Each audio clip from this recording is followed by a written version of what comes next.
Guruvayur Devaswom board chairman സ്ഥാനം ലഭിച്ചാൽ സ്വീകരിക്കുമെന്ന് AV ഗോപിനാഥ്. മുഖ്യമന്ത്രിയോട് ഒന്നും ആവശ്യപ്പെട്ടിട്ടില്ല. മുഖ്യമന്ത്രിയുമായി ഇന്നലെ പാലക്കാട് കൂടിക്കാഴ്ച നടത്തിയെങ്കിലും ഇക്കാര്യം ചർച്ചയായിട്ടില്ല എന്ന് AV ഗോപിനാഥ് പറഞ്ഞു. സാജിദ് അജ്മൽ കൂടുതൽ വിവരങ്ങളുമായി. സാജിദ്, എന്താണ് ഗോപിനാഥിന്റെ മോഹം?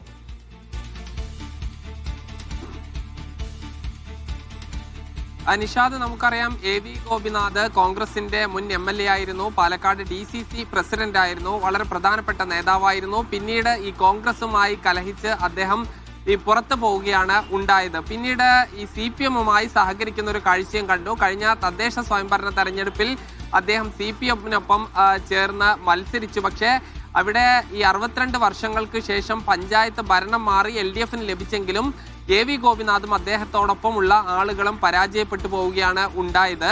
ഈ വിഷയത്തിൽ അദ്ദേഹത്തിന് വലിയ ഒരു എതിർപ്പും വലിയ നീരസവുമുണ്ട്. അത് തുറന്നു പറഞ്ഞതുമാണ്. CPM പ്രാദേശിക നേതാക്കൾ തന്നെ ഈ ബോധപൂർവം തോൽപ്പിച്ചു എന്ന് പറഞ്ഞതാണ്. ഇതിനൊരു പരിഹാരം കാണുക എന്നത് കൂടി ലക്ഷ്യം വെച്ചുകൊണ്ടാണ് വരുന്ന നിയമസഭാ തെരഞ്ഞെടുപ്പിൽ തരൂർ മണ്ഡലത്തിൽ AV ഗോപിനാഥിന്റെ സാന്നിധ്യം ഗുണം ചെയ്യുമെന്ന് CPM മനസ്സിലാക്കുന്നു. ഇതിന്റെ അടിസ്ഥാനത്തിലാണ് ഒഴിവ് വരുന്ന ഗുരുവായൂർ ദേവസ്വം ബോർഡ് പ്രസിഡന്റായി AV ഗോപിനാഥിനെ നിയമിക്കാമെന്നൊരു ധാരണയിലെത്തിയിരിക്കുന്നത്. ഇന്നലെ മുഖ്യമന്ത്രിയുമായി അദ്ദേഹം ചർച്ച നടത്തിയിരുന്നു.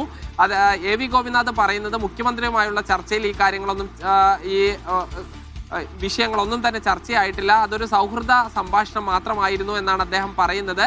എന്തായാലും AV ഗോപിനാഥിനെ ഗുരുവായൂർ ദേവസ്വം ബോർഡ് പ്രസിഡന്റ് ആക്കാൻ ഏതാണ്ട് ധാരണയായിട്ടുണ്ട്. ഇനി തെരഞ്ഞെടുപ്പിന് ഏതാനും ആഴ്ചകൾ മാത്രമാണുള്ളത്.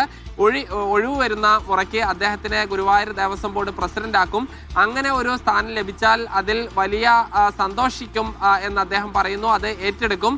താനൊരു ഗുരുവായൂരപ്പൻ ഭക്തനാണെന്നും അതുകൊണ്ട് ഈ സർക്കാർ അങ്ങനെ ഒരു അവസരം നൽകുകയാണെങ്കിൽ അതിൽ താൻ തൃപ്തനാണ് എന്നും അദ്ദേഹം പറഞ്ഞു വെക്കുന്നു.